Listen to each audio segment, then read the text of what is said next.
అవుతుంది.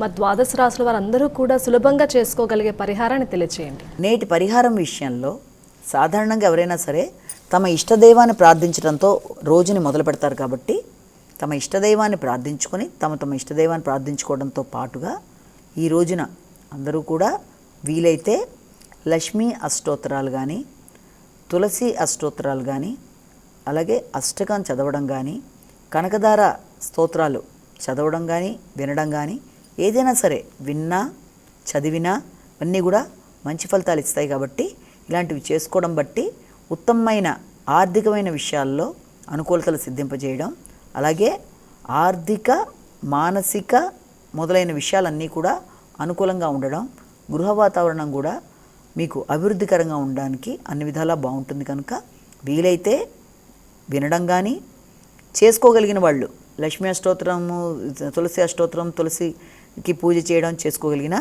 ఇది మంచి ఫలితాలను ఇస్తుంది. కనుక ఇలా చేసినా అది మీకు మంచి ఫలితాలు ఇస్తుంది.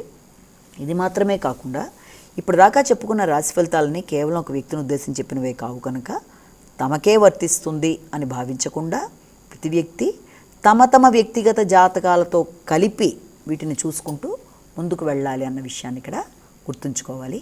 అలా కాకుండా కేవలం రాశి ఫలితాలే చూసుకుంటూ పెడతాము, జన్మజాతకం లేదు అనుకుంటే అది సరికాదు.